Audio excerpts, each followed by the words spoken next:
Muy bien, estamos, bueno, en realidad yo estoy entretenido aquí, sorprendido en realidad por algunas cosas que han sucedido desde ayer, las capturas de determinados personajes que están vinculados a actos de corrupción, a haber recibido sobornos específicamente, porque se encuentra en nuestros estudios la jueza superior titular de Lima, Susana Castañeda Otsu, quien va a ser la encargada del nuevo Sistema Nacional Anticorrupción en nuestro país, a quien le damos la más cordial bienvenida. Doctora, muchas gracias por estar esta mañana con nosotros. Bien, gracias a ustedes por la invitación. Bueno, y la habíamos invitado en realidad para poder conversar un poco de cómo se iba a constituir este sistema. ¿Qué significa crear un sistema nacional anticorrupción dentro del sistema del Poder Judicial, de justicia, ¿no? Así es.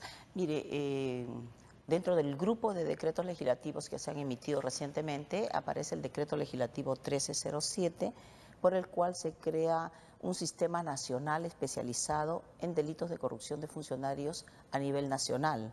Sistema que va a estar integrado por el Ministerio del Interior, por el tema de la policía, y el Ministerio de Justicia, donde está la Defensoría Pública, está también el Ministerio Público y el Poder Judicial. En lo que compete al Poder Judicial se le encarga a nuestro presidente, al doctor Duberlí Rodríguez Tineo, que se encargue de designar los órganos correspondientes a nivel nacional, es decir, determinar si en los 33 distritos judiciales del país es necesario que a exclusividad existan estos órganos que vean temas especializados en delitos de corrupción de funcionarios, o si no lo justifica porque es un distrito donde no hay muchos temas, será un juez penal que en adición a sus funciones desempeñará esta tarea. Pero además, permítame complementar, luego se dicta el decreto legislativo 1342, que establece un sistema nacional anticorrupción, que va a estar conformado por jueces y por salas penales encargadas de conocer este tipo de delitos, pero con competencia nacional. ¿Y cuál sería la diferencia? Es que se trata de organizaciones delictivas, de procesos que tienen competencia nacional e internacional o complejos. Se entiende que serán de naturaleza muy compleja. Como los casos que están refiriéndose ahora de estas empresas brasileñas por los pagos de sobornos en una serie de obras en todo el país. Así es, y si es que el Ministerio Público lo presenta por ahora, porque nosotros empezamos nuestras funciones a partir de los primeros días de abril de 2017, lo ha presentado al Juzgado de Investigación Preparatoria con competencia nacional, es porque entiende el Ministerio Público que están vinculados a una red criminal. Ahora, el Contralor ha dado cuenta de que dentro de sus investigaciones han identificado cerca de 51 proyectos, más de 50 proyectos, por más de 22.000 millones de dólares, que han generado un perjuicio al Estado por más de 319 millones de dólares. Es decir, hay obras en diferentes partes del país que están vinculados a estos actos de corrupción. Estos serían principalmente los temas sobre los cuales tendría competencia estos juzgados especializados de lucha anticorrupción, Yo contra la corrupción. entiendo que tiene que ser así, porque no tendría sentido que se cree un sistema especializado con competencia nacional para ver temas vinculados a este tipo de delitos y que esto se disperse a nivel nacional, porque pierde fuerza. Es mejor que esté en el ámbito de un órgano especializado en Lima, cuya sede será en Lima, y donde se verán todos estos casos. Ahí se van a centralizar todos estos casos, porque no se trata de una sola investigación. No. Hay más de 30 investigaciones en todo el país por temas vinculados a La anticorrupción. famosa operación Lavallato es el término portugués, en castellano significa un lavado a presión, un lavado a chorro, ¿no? Donde la empresa Petrobras, una famosa empresa brasilera, de acuerdo a lo que se conoce, ¿no? Se habría puesto de acuerdo con aproximadamente 14 o 15 constructoras brasileñas, una de las cuales es Odebrecht, Camargo Correa, Gutiérrez, etcétera, para recibir ciertos pagos. Eso es lo que da cuenta las noticias, ¿no? Y eso es lo que ha tenido ramificaciones en otros países, como el caso de Colombia, el caso de Venezuela, el mismo Cuba, y tendría que ser el caso de Perú. Ahora, Y por lo tanto, si se trata de algo así macro, entendemos que es mejor una investigación también centralizada. De acuerdo. Ahora, muchos de estos casos ya están, digamos, están siendo investigados en nuestro país y entiendo que las diferentes salas del Poder Judicial tienen varios casos en diferentes momentos. ¿Estos van a pasar a competencia directa? O sea, ¿eso se va a transferir una vez que ustedes empiecen a tener De lo acción? que sabemos es que en realidad no hay muchos casos todavía, porque este tema recién se ha conocido hace poco, bueno, en el ámbito de las noticias internacionales. Por ejemplo, están dando cuenta del tema de que se ha formalizado investigación preparatoria. Nosotros entendemos que se estarían vinculados a ese ámbito de, Acaba de pasar de ahorita con Félix recibir Moreno, por dinero ejemplo, ¿no? de empresas vinculadas al ámbito de Brasil. Entiendo, eso es un tema que tendrá que determinarse por reglas de competencia que le compete a nivel nacional. Ahora, doctora, este caso en particular, ayer se ha El día de ayer, dispuesto, sí. ¿no? Por disposición del juez Concepción Carguancho, estos operativos para detener a dos exfuncionarios del gobierno, del periodo del gobierno de Lapra, a Jorge Cubas Hidalgo, que no ha sido encontrado, y Edwin Luyo Barrientos. Explíquenos un poquito cuál es el procedimiento. El fiscal solicita al juez la autorización para desarrollar estos operativos. Uno ya está detenido. ¿Qué va a suceder con él? Ya está en la carceleta del Poder Judicial en la avenida Bien, Bancay. mire, la Constitución en el artículo 2, numeral 24, establece que una persona puede ser detenida solo por dos motivos: flagrante delito o mandato motivado y escrito de juez competente. Pero, ¿qué pasa con aquellas personas que han cometido un delito, que se tiene evidencias de que habrían incurrido en un acto delictivo, pero que ya no hay la flagrancia? Entonces, ante esos supuestos, el Código Procesal Penal, que desarrolla los mandatos de la Constitución, en el artículo 261 establece una figura que se llama detención preliminar judicial.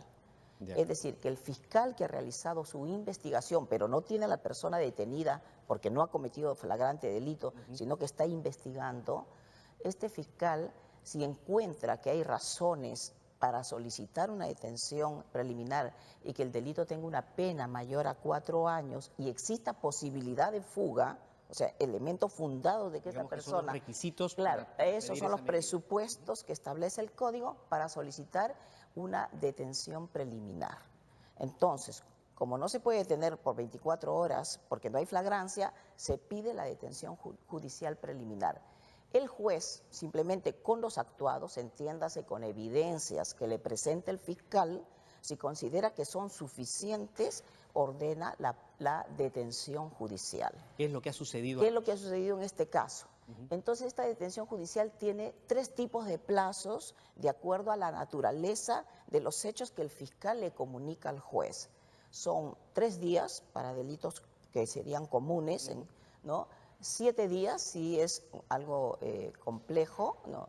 ¿Ya? Y tenemos 10 días para el ámbito de una criminalidad organizada. Y si se trata de delitos de tráfico ilícito de drogas, terrorismo o espionaje, que son considerados los delitos exceptuados por la Constitución, el plazo de la detención preliminar es de 15 días. Ahora, estamos hablando el plazo, en este caso, en estos escenarios que usted nos cuenta, Sí. que tiene el fiscal para sustentar una medida más grave, como por ejemplo una prisión preventiva. Él tiene el plazo, a él se le da una detención, él ha pedido una detención preliminar. Entendemos que si es en el marco de la criminalidad organizada, esta persona tendría hasta un plazo máximo, siempre hablando de los plazos máximos, de 10 días. Claro, pero 10 días Ya. ¿para qué? Para que él reciba las declaraciones, complemente la investigación que ha venido llevando a cabo y luego tiene el fiscal estas posibilidades: o le da libertad, ¿no? ¿Ya? O seguido formaliza la investigación preparatoria para que entonces solicite una medida. Y la medida puede ser una prisión preventiva o una comparecencia con restricciones. Solamente cuando se formaliza la investigación preparatoria se puede pedir la prisión preventiva. Así es. No puede ser antes lo que es investigación preliminar. Lo que es antes es la detención preliminar que le he explicado. De acuerdo. O sea, ese instituto que se llama detención preliminar rige en la investigación preliminar, donde cuando el fiscal ha recabado los elementos que considera necesarios, pero la persona no la tiene en su poder porque no ha caído en flagrancia, ahí es donde él va a solicitar de que esta persona sea detenido preliminarmente, pero es un mandato del juez. Correcto. En este caso entendemos que el fiscal Hamilton Castro ha recurrido al juez de la investigación preparatoria, que es el doctor Concepción Carguancho. Son 4 jueces, pero le ha tocado a él. Es un sistema aleatorio, transparente, donde no va dirigido, Va sino al azar, va al azar al que le va a tocar. Es el sistema que se ha diseñado, y él ha considerado que hay argumentos, hay razones para ordenar esta detención preliminar. Él pertenece al Juzgado Penal Nacional, Es correcto. ¿no? Pero en abril este caso tendrá que pasar al Sistema Nacional Anticorrupción. Ahora, ¿qué sucede con la persona que está detenida? Es decir, es evidente, al parecer, como consecuencia del acuerdo, el preacuerdo que tiene el fiscal Hamilton Castro, titular de la investigación, con la empresa Odebrecht, le ha proporcionado información que ha motivado estas acciones. Para que el juez haya determinado, como usted lo indica, tiene que tener elementos de prueba contundente. Claro, se entiende que el fiscal tiene evidencias. Evidencias Que justifican por ahora una detención judicial preliminar de hasta 10 días, como dije, como plazo máximo, ¿no? Podría haber determinado menos, desconocemos, eso se sabrá cuando se cuelgue, creo yo, en la web la resolución, ¿no? Ahora, en Brasil, por ejemplo, hay funcionarios que han sido detenidos y que luego se han acogido a una especie de confesión, ¿no?, de delación, para dar cuenta, aceptar su responsabilidad y dar cuenta, dar más información respecto de los actos de corrupción. ¿Esa figura también podría ser aplicable en este caso a esta persona que se ha detenido? En el caso de Perú se llama colaboración eficaz, en Brasil se llama delación premial, es una institución que existe en muchos países y que permite que el fiscal pueda llegar a acuerdos, pero entiéndase bien la palabra, acuerdos para que la persona reconozca su responsabilidad, pero debe aportar información relevante que permita establecer cómo han sido los hechos. Esto nosotros lo hemos visto muchísimo en los casos de terrorismo, para desactivar la cúpula senderista o del movimiento revolucionario Tupac Amaru, o en el caso del señor Vladimiro Montesinos Torres, que ahora ya está condenado. Cuando se conocieron los hechos, fue de público conocimiento que muchas personas se sometieron a colaboración eficaz, aportaron datos. Ahora, ¿no? Lo que pasa es que habrá que establecer, mejorar mucho las normas para poder establecer que estas personas que se someten a estas delaciones premiales no nos mientan, nos digan todo lo que ha ocurrido. Y que además ¿no? hay que verificar que lo que digan no, es cierto. por supuesto, que es que esto no sale... Su testimonio no es suficiente. No, pues, porque si no sería muy fácil que yo diga, esta persona hizo tal cosa, pero tiene que estar debidamente corroborado. Ahora, en esta etapa, tanto de esa colaboración o de esta etapa de investigación preparatoria... Ahorita hablemos ya de una detención judicial preliminar, que ya dictó el juez. Correcto. Y que tiene un plazo, ¿no? Correcto. Ya. En esta etapa, porque también ha habido mucha presión, ya sea de diferentes líderes de opinión, políticos, hay varios que quieren tener acceso a la información que es materia todavía de investigación. ¿Esta información puede ser revelada? Cuando el fiscal formalice la investigación preparatoria y a esta persona la ponga a disposición, porque le va a decir, oiga, solicito, por ejemplo, supongamos que le diga, solicito prisión preventiva o comparecencia con restricciones. El juez, dentro de las 48 horas, va a citar a una audiencia que es totalmente pública. Y por ahora invitamos a los medios de comunicación que vayan a esa audiencia, porque además la Constitución dice que los procesos contra funcionarios públicos todos son públicos. Entonces, en esa audiencia se escucharán los argumentos que tiene el fiscal y también los argumentos que tiene la defensa, porque ambos tienen en igualdad de condiciones la posibilidad de hacer llegar al juez sus argumentos para que él pueda decidir.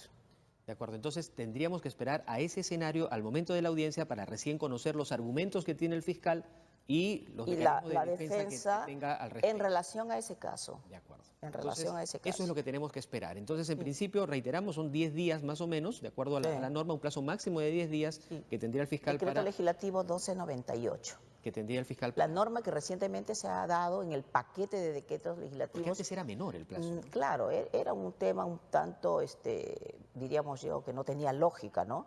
Porque se decía que solamente una persona podría ser detenida preliminarmente 24 horas, luego se pedía una convalidación de la detención y esa convalidación podía llegar hasta 7 días. De acuerdo. Ahora, ¿qué pasa con el caso del señor Jorge Cubas Hidalgo? Hay una disposición del juez para detenerlo, pero resulta que cuando llegan, hacen el allanamiento de su vivienda, el señor no está. Y lo que es probable es que esté fuera del país, como algunos testigos han indicado. El 22 de diciembre se fue del país, está de vacaciones. ¿Qué sucede en ese caso? En ese caso se va a tener que dictar una orden de captura a nivel internacional, se solicita el apoyo, para eso es la cooperación judicial internacional, Interpol interviene en estos casos. Este es todo un trámite el que se va a llevar a cabo, pero lo que sí tenemos que decirle a la población, que en estos momentos ya no existen fronteras, ¿no? ¿Por qué, doctora? ¿Por qué? ¿En qué sentido? De que las personas que huyen, los gobiernos de otros países, los poderes judiciales, están comprometidos en que estas personas regresen a sus países para ser juzgados, salvo ciertos supuestos de doble nacionalidad, etcétera, que son supuestos excepcionales, ¿no? Que al parecer no es el caso Me parece que no. de este ex viceministro. Entonces, una vez que es capturado, podría ser rápidamente traído al país para que enfrente a la justicia como se le está Y exigiendo. ahí ya entonces se articula nuevamente respecto a la persona que ha fugado un procedimiento similar al que hemos hablado, ¿no? Ahora, doctora, hablamos de sobornos, que legalmente no existe el término sobornos tal cual, sino cohecho. ¿Cuáles Sí, son pero las consecuencias de esto? Explíquenos cuál es la pena, un sí. funcionario público que es acusado de ello, ¿cuántos años tendría que ir a la cárcel? No sabemos qué delitos ha pedido el fiscal, ¿no? Puede haber denunciado por haber pedido la detención preliminar, por haber incurrido en delitos de cohecho o en delitos de colusión, desconocemos, ¿no? Esto se va a saber, ya le dije, cuando esto se va a discutir ampliamente, ¿no? Si es que el cohecho es el soborno, ¿no? Es cuando el funcionario solicita o recibe dinero para hacer o dejar de hacer algo al que está obligado por el ejercicio de sus funciones. O sea, no actúa transparentemente, debe hacer, por ejemplo, supongamos un secretario en el ámbito del Poder Judicial cobra para hacer que rápido este trámite se agilice, ¿no? Entonces, él está obligado, es su función, no tiene por qué estar recibiendo dinero. Entonces, O un policía que detiene a una persona que se pasa la luz roja lo y que, no le pone lo la que es papeleta. común, y lamentablemente el ciudadano le entrega a través de una revista un billetito de 10 soles. Ahí el cohecho lo están realizando las dos personas, ¿no? Hay un cohecho activo por parte del ciudadano que está entregando y hay un cohecho pasivo por parte del funcionario que está recibiendo. Entonces, ese cohecho se llama soborno, mejor dicho, es una coima. De acuerdo. Una coima. Ahora, ¿esto tiene agravantes? Solamente los funcionarios públicos pueden cometer un delito de cohecho pasivo. Cuando lo comete el ciudadano se llama cohecho activo. Las penas van a partir de 5 años como pena mínima y de acuerdo a la modalidad, si es recibir o si es solicitar. 5 y 6 años. 5 y 6 años más o menos. Eso es en particular el delito de cohecho, pero no necesariamente puede ser el caso que se esté Claro, imputando. desconocemos, porque puede ser también un delito de colusión donde se ponen de acuerdo los funcionarios públicos con los contratistas, con los postores, para recibir un dinero, pero previamente se han concertado, basta la Se concertación. ponen de acuerdo para darle la licitación a determinada Eso, empresa, por así ejemplo, es. ¿no? En ese caso, cuando hablamos de colusión, ¿cuánto es la pena que les corresponde? Si se ha sufrido un patrimonio al Estado, 15 años, y si no, de 6 a 15, y si no se ha sufrido el patrimonio del Estado, no ha habido detrimento, de 3 a 6. Hablemos que un tema de colusión tiene penas mucho más altas que un tema de cohecho o soborno, ¿no? De acuerdo. Bueno, sin duda usted va a tener una responsabilidad importante para el país, sobre todo para la esperanza de todos los peruanos, de sancionar severamente, duramente a cualquier funcionario que haya participado en actos de corrupción. Los actos de corrupción están comprobados, es decir, hay una aceptación por parte de, en este caso, la empresa Odebrecht, de haber pagado coimas, de haber pagado sobornos. Eso es evidente. Ahora hay que determinar qué funcionarios recibieron esas coimas. Eso A será quienes materia de pagó investigación. y si eso es cierto, ¿no? Y encontrar evidencias, datos objetivos de lo que se está diciendo, ¿no? Primero partamos de que hay una presunción de inocencia, que la persona tiene derecho a defenderse, que el fiscal tiene que probar los cargos que imputa y que nosotros los jueces seremos proactivos en estas circunstancias, pero respetando las garantías de todos los sujetos procesales. Y ya que menciona eso, doctora, en algunos casos hemos escuchado ciertas exigencias que dicen de una vez hay que embargar las cuentas, hay que no intervenir el edificio de la empresa Odebrecht, y ese tipo de opiniones han estado circulando permanentemente. ¿Eso cabe? ¿Es posible? Sí, hay que entender de que el embargo de cuentas tiene como consecuencia la afectación de un derecho fundamental que es la propiedad. Si un fiscal y con la unidad de inteligencia financiera determinan el congelamiento administrativo de cuentas y que luego va a ser ratificado por un juez, es porque ha encontrado evidencias de que efectivamente esa medida que afecta un derecho fundamental es posible, es justificada, mejor dicho. ¿Y en qué etapa del proceso se puede pedir? Claro, un congelamiento de cuentas es una cosa, pero, por ejemplo, embargar bienes o rescindir un contrato. Hay una empresa que se ha comprobado que ha cometido actos de colusión, de soborno, pero que está operando. ¿Se le puede quitar esa condición de operador de una concesión, por ejemplo? Hay unas figuras que se aplican luego de que se formaliza la investigación preparatoria. Es todo un camino, es un poco quizás difícil de explicar para el común de las personas, pero hay una institución que se llama consecuencias accesorias, pero eso ya viene casi al final. Lo que puede haber es embargos, incautaciones en el trayecto de la investigación preparatoria. Pero dentro de la investigación preparatoria. Eso pero no la preliminar, cuando ya el juez ha tomado conocimiento, porque es necesario que un juez sea la persona que garantice que los actos de las partes, no interesa que sea Ministerio Público, que sea la Procuraduría Pública o el propio imputado, pueda estar determinando que esas actuaciones están dentro del marco de la ley y de la Constitución. Entonces, y yo le pongo mucho énfasis en eso porque yo sé que genera mucha controversia y no muchas personas conocen las etapas de un proceso de investigación en el marco del sistema de justicia. Entonces, podríamos decir que después de que el fiscal tenga esta audiencia ante el juez sustentando sus argumentos, es decir, haga público, donde se inicie, se formalice esta investigación preparatoria, a partir de ahí caberían medidas de esa naturaleza.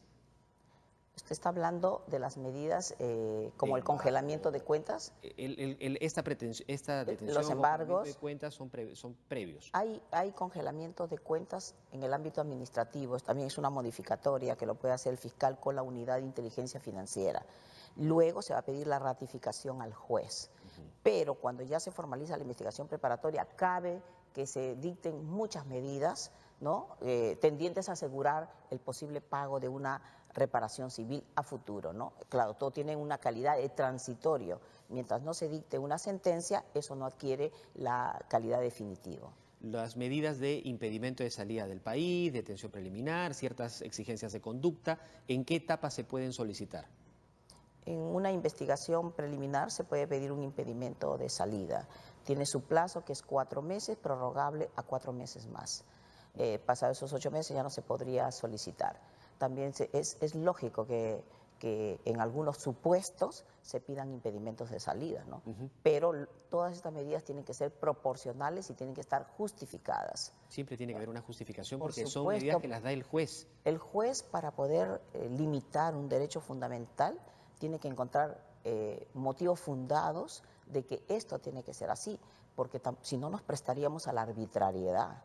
Entonces lo que se pretende es no ser arbitrarios, tampoco permitir la impunidad. ¿Me entiende? Entonces hay que encontrar un equilibrio para poder actuar de la manera más correcta. Y eso es lo que el juez tiene que garantizar a cualquier ciudadano. El juez garantiza como un tercero imparcial, tanto a la Fiscalía, a la Procuraduría o al propio imputado, que sus actuaciones se den en el marco de la ley y de la Constitución. Ahora, doctora, esta etapa de formalización de investigación preparatoria le da tiempo para fundamentar también, para, digamos, armar el caso. Claro, en la investigación. ¿Cuáles son los plazos? Antes la investigación preparatoria, bueno, es que nosotros, lamentablemente en Perú, ya tiene que ponerse en vigencia el Código Procesal Penal. Está desde el 2004 el nuevo que Código se promulgó, Procesal Penal. El nuevo Código Procesal Penal. En realidad, digamos el Código Procesal Penal de 2004, porque el que hubo de 1991 solamente rigió de manera parcial. Lo que tenemos en Lima es un Código de Procedimientos Penales de 1940. Wow. Ahora, este Código de 2004 entró en vigencia en el 2006 en el Distrito Judicial de Huaura y ha ido progresivamente implementándose a nivel nacional. Ahora, en la Gran Lima y Callao, que es lo más grande, de manera parcial se aplica para delitos cometidos por funcionarios públicos y también para el tema de prisión preventiva, ¿no? Y otras figuras, cooperación judicial internacional, terminación anticipada. Es decir, parcialmente se va a aplicar, pero la mayoría rige el otro código, ¿no? Pero Entonces, para tranquilidad de nuestros televidentes, este nuevo Código Procesal Penal sí se aplica en estos casos. de manera total, tanto para criminalidad organizada, para delitos cometidos por funcionarios públicos, como para aquellos delitos que se han cometido en flagrancia delictiva, lo que se llama proceso inmediato.